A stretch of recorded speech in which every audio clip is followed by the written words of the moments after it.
nating lahat na mabigyan ng pinakamahusay na edukasyon ng ating mga kabataan.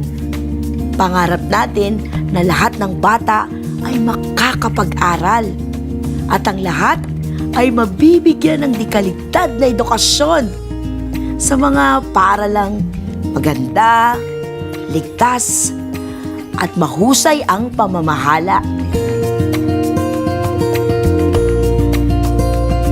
Pero hindi maiiwasan na minsan parang hindi natin naaabot ang mga pangarap para sa ating mga mag-aaral.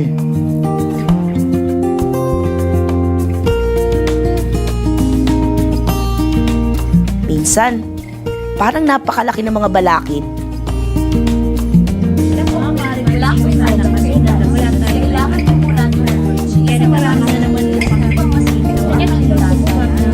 Pero hindi tayo patitinag. Dahil tayo ay sama-samang nangangarap at kumikilos. Ano kaya ang gagawin mo upang pamahalaan ang paaralang ito? Ano kaya ang mga hakbang na dapat kong gawin upang mapa-improve ko ang paaralang ito? We are here today to share with you the information about the school improvement plan of Camarines Norte Senior High School. All schools want their students to succeed. But schools can only make a lasting difference when they focus on specific goals and strategies for change. School improvement planning is a process through which schools set goals for improvement and make decisions about how and when these goals will be achieved. The ultimate objective of the process is to improve student achievement levels by enhancing the way curriculum is delivered, by creating a positive environment for learning, and by increasing the degree to which parents are involved in their children's learning at school and in the home. The Department of Education Mission, Vision, and Core Values Statement. The School Planning Team or SPT Rules and Responsibilities. Number 1, the team leader. A. Acts as presiding officer. B. Chairs all meetings of the team. C. Ascertains that in all meetings, a quorum is present. Presents any report for which he or she is responsible. And prepares agenda for meetings. Number 2, the members.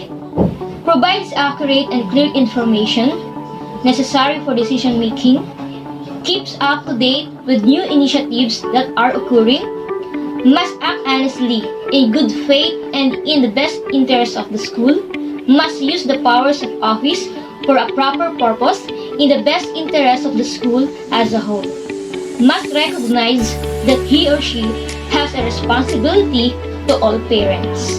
And for the SPT timetable, which includes the activities and the schedule, the preparatory activities, and Phase 1, assess, Phase 2, plan, and Phase 3, act, and monitoring and evaluation. Hi, I'm Miley, your ka-SIP for today. Let us continue revisiting the Chapter 2 of the SIP of Camarines Norte Senior High School.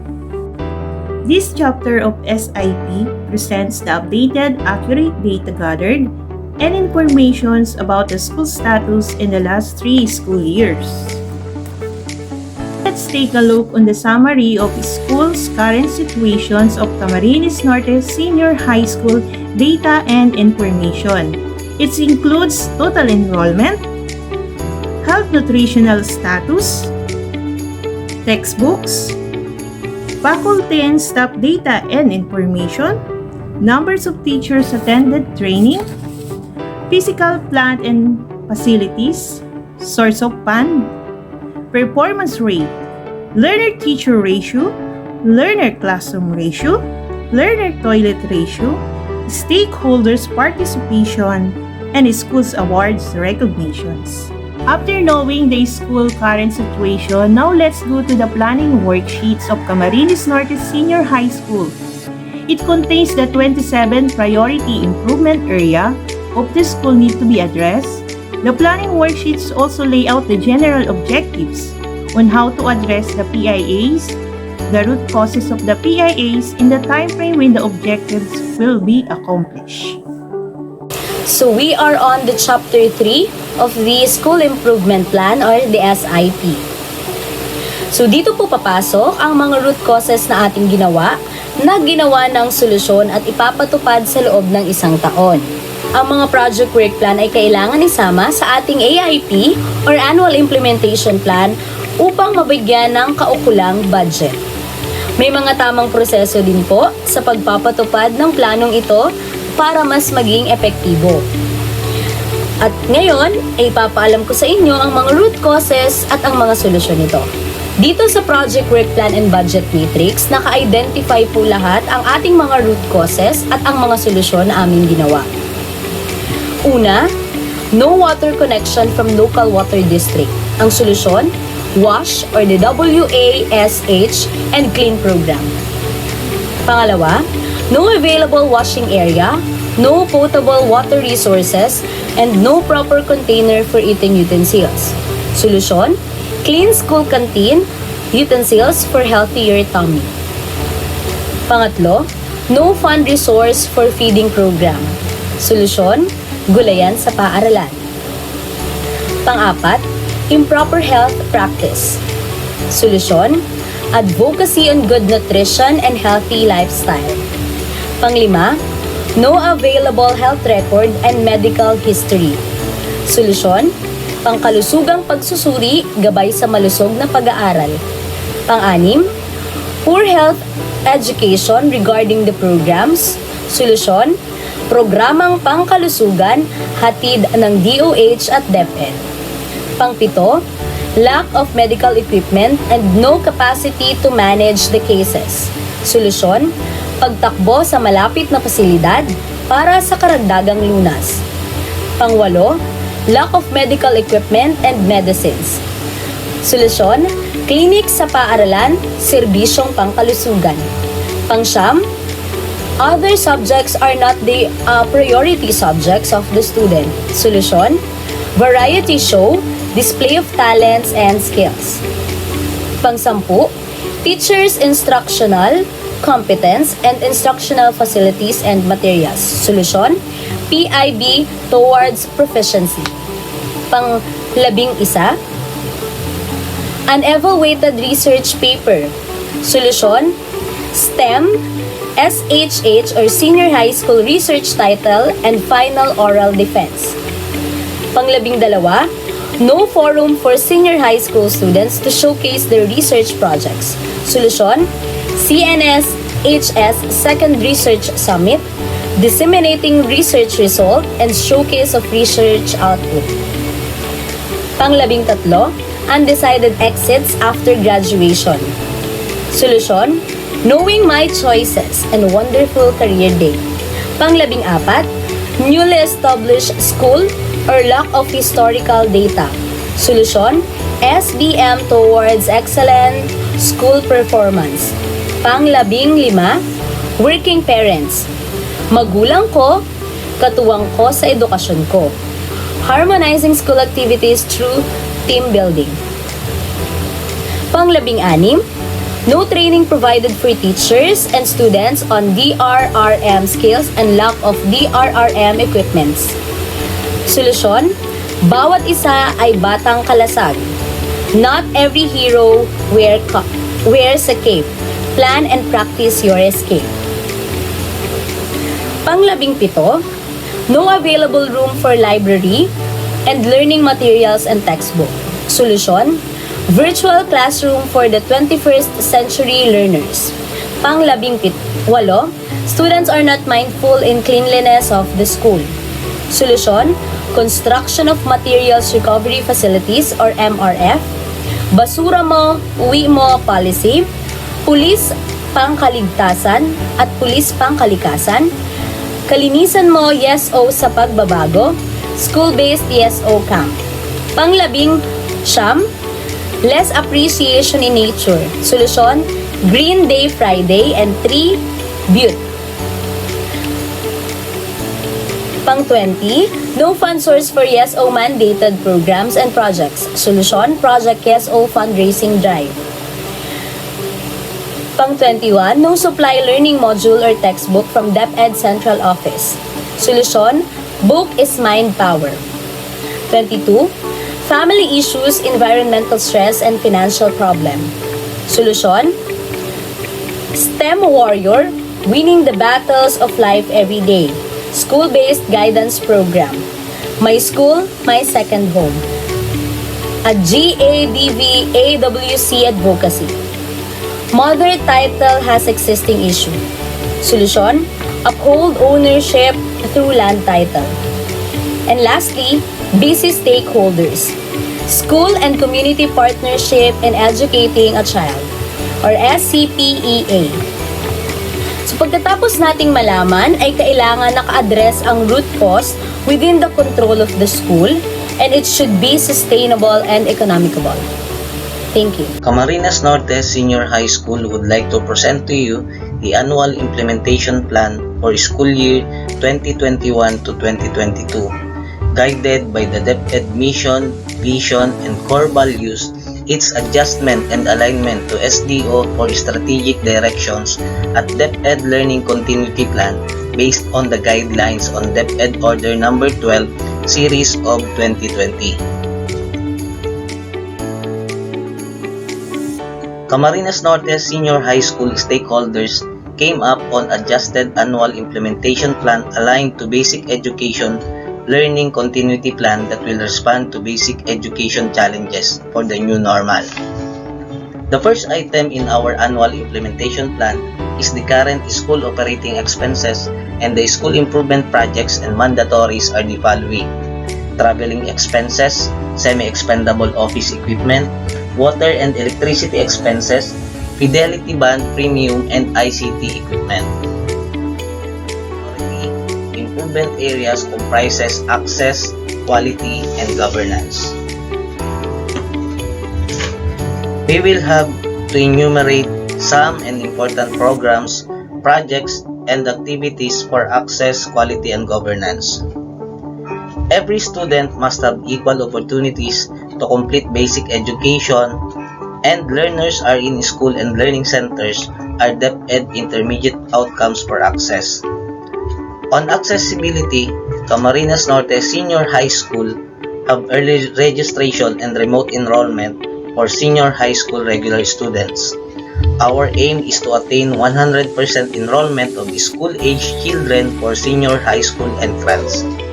It is dubbed as Project Reach, an advocacy to reach learners and encourage to enroll through the use of posters, streamers, flyers, and media to disseminate information on enrollment, with the participation of the General Parent and Teachers Association or GPTA and the SSD, Supreme Student Government, to conduct enrollment campaigns. It can also be realized through a home-to-home campaign for out-of-school youth and encourage them to return to formal school. Another is pangkalusugang pagsusuri gabay sa malusog na pag-aaral. Our aim is a healthy school. A healthy school comprises not only the teachers and staffs but also the learners. We are learner-centered when it comes to health aside from the learnings that they will learn from the school.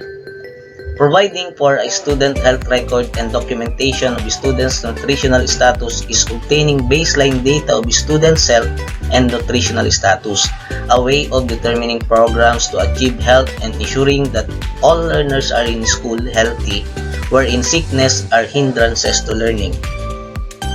DepEd Intermediate Outcomes for Quality is learners' access programs responsive to their needs and consistent with their interests and aptitudes. Quality in education is creating programs that deals how learners learn and how teachers teach.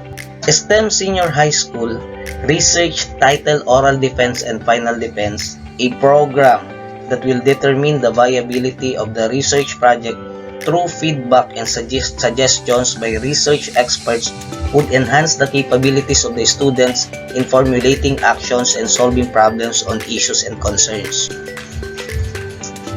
And to provide opportunities to the STEM students to share their research through informal discussions and exhibits, we have created, and now on its third time, a research summit disseminating research results and showcasing of research output.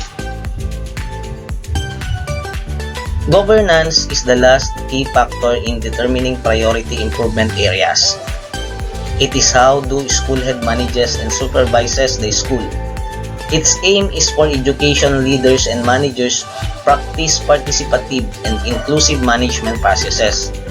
Our goal is school-based management towards excellent school performance by improving the level of practice in SBM from 1.7 to 2.5 rating or from developing to proficient after school year.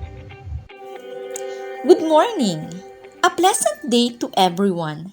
I am happy to present to you the highlights of accomplishment for OPCRF for school year 2021-2022 of Camarines Norte National High School Annex under the leadership of yours truly, Joan R. Del Valle, Principal 3. KRA 1. Objective 1.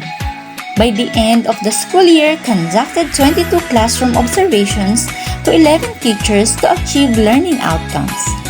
MOVs presented, accomplished RPMS, observation star notes. COT RPMS, evaluated online session plan and evaluated activity sheets. Objective 2. By the end of school year, attained at least 90% general scholastic average of all students through preparation of the learning assessments and instructional plans. MOVs presented, summative test written works, performance task, evaluated work-home learning plan, and individual monitoring and intervention plan. Objective 3. By the end of the school year, attained 0 dropout rates and utilized 3 of the following intervention. MOVs presented, report of dialogue to student conducted, meetings with parents and SARDOS, follow-up report on individual monitoring plan, and parent and teacher quarterly conference home visitation. KRA 2. Learning environment. Objective 1. By the end of school year 2021-2022, achieve 100% promotion rate.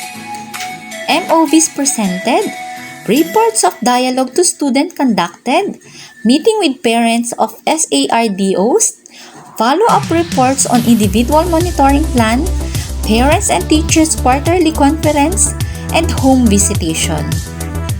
Objective 2. By the end of the school year, conducted the following projects, services, activities to provide safe and nurturing environment for learners. MOVs presented, webinar on mental health awareness, virtual DRRM activities, webinar leadership training, esports, virtual variety show, virtual research defense, virtual research summit, virtual graduation ceremony. Objective 3. By the end of the school year, the enrollment increased by 10%. KRA 3. KRA 3. Human Resource Management and Development. Objective 1. By the end of school year 2021-2022, organized and conducted in-service trainings to all teachers to capacitate on teaching strategies and develop of learning materials to supplement the implementation of the distance learning. MOVs presented, approved training proposal, training matrix, narrative report, KRA 3, Human Resource Management and Development. Objective 1. By the end of school year 2021-2022, organize and conduct in-service trainings to all teachers to capacitate on teaching strategies and develop of learning materials to supplement the implementation of the distance learning. MOVs presented, approved training proposal, training matrix, narrative report of accomplishment, and certificates. Objective 2. by the end of the school year 2021-2022, conducted 8 LAC sessions to enhance the skills and competencies of teachers in the implementation of distance learning modalities. MOBs presented, LAC session plan, approved proposal, list of topics, attendance sheets, completion reports, and pictorials. Objective 3. By the end of the school year 2021-2022, participated and completed the LDM Course 1 to enhance leadership skills and improve competence in the LDM implementations. MOBs presented, LDM Implementation Plan, LDM Decision Tree, Readiness Assessment and Action Plan, Monitoring and Evaluation Plan, TAP Plan for Teachers, and Reflective Summary. Grant number 4, Parents Involvement and Community Partnership, 15%. For this grant, we have 3 objectives. Objective number 1, conduct 4 General Assembly or special meeting of parents for the school year with the following activities. Number 1, release of SF9 or Students Report Card. Number 2, orientation on school policies. Number 3, orientation on the implementation of distance learning. And number 4, quarter recognition or classroom awards. Objective number 2. By the end of the school year, 75% of parents participated and attended the maintenance program or the Brigada Eskwela class with the presence of any 2 of the following supporting details. Number 1, notice of monthly maintenance program. Number 2, attendance sheets. Number 3, documentations. And number 4, accomplishment reports.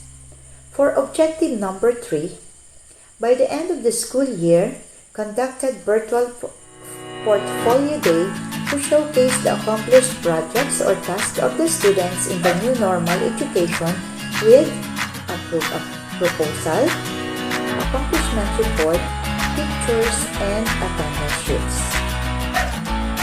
Grant number 5, the School Leadership, Management, and Operations, 10%. We also have 3 objectives for this grant. Objective number 1, by the end of December 2022, manage schools MOOE in accordance with DepEd policies and accounting and auditing rules and regulations through on-time submission of liquidation report and monthly cash advance program. Objective number 2, submit required reports on time, like SMEA reports, DRRM reports, SF4 quarterly, SF7 quarterly, SF5, 5A, 5B, and 6. For objective number 3, by the end of the school year, maintain the school EBEIS to generate complete, accurate, consistent, appropriate, and relevant data through generation or preparation and submission of the required reports by finalized LIS, generated school forms from the system like SF1, SF4, and SF5. And for the last, the class factor, which is 5%. Our objective is to participate in the search for the best implementer for SST Makatao category in the Gawad Suklab 2022 search for outstanding program implementers, student leaders, teacher advisors, school heads, and regional and division youth formation coordinators.